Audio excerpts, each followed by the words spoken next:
ఇదంతా ఊరోళ్ళ సొమ్ము తాకట్టు పేరుతో ఇక్కడికొచ్చి చేరాయి. మీ మామగారిది వడ్డీ వ్యాపారం కదా, ధర్మ వడ్డీ పేరు చెప్పి 125 రూపాయలు వడ్డీ వసూలు చేస్తుంటాడు. నాకోసారి డబ్బులు అవసరం ఉండి నా బైక్ తాకట్టెట్టాను. ఇప్పటికీ వడ్డీ కడుతూనే ఉన్నాను. అసలు ఈ ఇంట్లో ఏ సామాను మంది కాదు.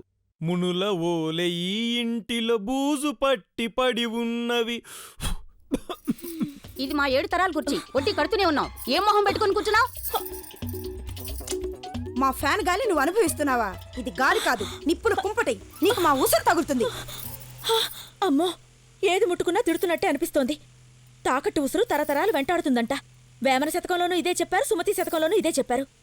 ఏమైతేనే ఎవరి వస్తువులు వాళ్ళకిచ్చేయాలి.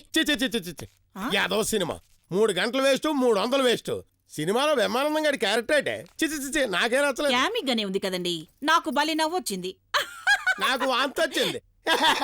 మెళ్ళిరిసిగలను సినిమాలో వాడి క్యారెక్టర్ అంటే 3 రూపాయలు వడ్డీకి ఇవ్వడం ఏంటి? 10 రూపాయలు వడ్డీ అయినా లేకపోతే అది వడ్డీ అనిపించుకుంటుందా? ఇప్పుడు ఈ దిక్కుమాలిన సినిమా చూసి రేపటి నుంచి మనతో వడ్డీలు బేరాలు ఆడతారు, అప్పుడు తెలుస్తుంది మనకి. ఎండాంజనేయ స్వామి బొమ్మేది? బిందెలు కూడా కనపట్టలేదండి. ఫ్రిడ్జ్ అది, తాగటెట్టుకుని సామాన్లు, మొత్తం పోయే. నేనే ఇచ్చేశాను. ఈ రోజు చాలా మంచి రోజని ఊళ్ళో వాళ్ళందరినీ రమ్మని చెప్పి మొత్తం ఇచ్చేశాను. మరి డబ్బు